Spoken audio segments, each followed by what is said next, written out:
হচ্ছে হাফেজ মোহাম্মদ মাহাদি হাসান। আমার বাসা কিশোরগঞ্জ। আমি এখানেই শিক্ষকতা করছি, এখানেই হাফেজ হয়েছি।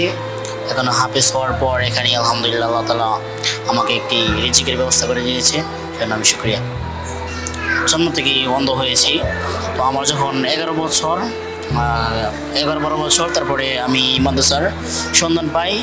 সন্ধান পাওয়ার পরে আমি ভর্তি হয়েছি মাদ্রাসার মধ্যে। তারপরে পড়াশোনা শুরু করেছি। এরকম হাত দিয়ে পড়াশোনা শুরু করেছি, ব্রেলের মাধ্যমে পড়েছি। তো আলহামদুলিল্লাহ তারপরে হুজুর আমাকে এখানেই খেদমতের ব্যবস্থা করে দিয়েছে, তো আমি এখানে পড়াচ্ছি আর কি।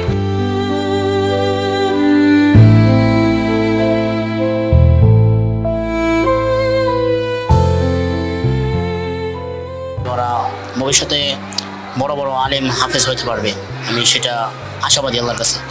আর একটা বিষয় হচ্ছে, ওরা যখন ভালো করে পড়াশোনা পারে তখন আমার নিজের কাছে অনেক ভালো লাগে যে আলহামদুলিল্লাহ যে আমার ছাত্ররা পারতেছে, মাশাআল্লাহ, এটা আমার কাছে অনেক আনন্দ লাগে। এটি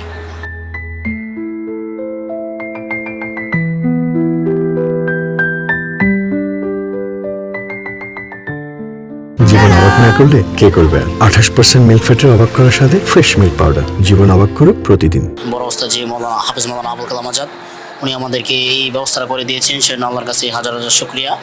তো এটা আমি অনেক শুকরিয়া, মানে কী দিয়ে বলবো, আমার ভাষা নেই।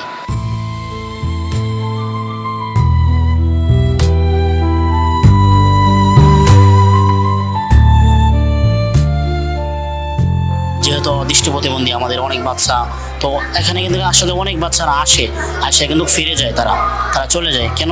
মানে মানুষের প্রশ্ন থাকতে পারে যে কেন চলে যায়। আসলে আমাদেরকে মানে এরকম জায়গা নাই, যেরকম আমাদের বিল্ডিং করতেছে, মানে তাদেরকে তো এরকমভাবে আমরা রাখতে পারবো না। যেমন আমাদের অনেক কষ্ট হয়, থাকতে পারি না, মানে ফোলাপানে সবাই ঘুমায় বাচ্চারা, তো সেটা কিন্তু অনেক কষ্ট হয় থাকতে, যেরকম ঠান্ডা লেগে যায়। তো যদি এরকম যদি আল্লাহ তাআলা যদি এরকম মানুষ ব্যবস্থা করে দিত যে আমাদের জন্য ভালো একজন, এরকম মানুষ তো আছে বাংলাদেশ প্রবাসে কোটিপতি, তো তারা যদি আমাদের দিকে তাকাইতো তাহলে খুব ভালো হতো আর কি। আর আমাদের আপনারা জানেন যে, আপনারা তো দেখেছেন আমাদের একটি বিল্ডিংয়ের নির্মাণ কাজ চলছে। তো আসলে এটা তো আমাদের হুজুরের দ্বারা সম্ভব না। হুজুরে প্রায় সময় আমাদের মানে খাবার, তারপরে মানে বাজার নিয়ে মনে টেনশনে পড়ে যায় যে আপনাদেরকে কী খাওয়াবো। তো এটি আর কি। তো আমি সবার কাছে মানে আবেদন, যারা আমাদের ভিডিওটি দেখবেন অবশ্যই সবাই শেয়ার করে দিবেন, আর সবাই আমাদের দিকে ইনশাল্লাহ একটু দৃষ্টি দিবেন, এটাই।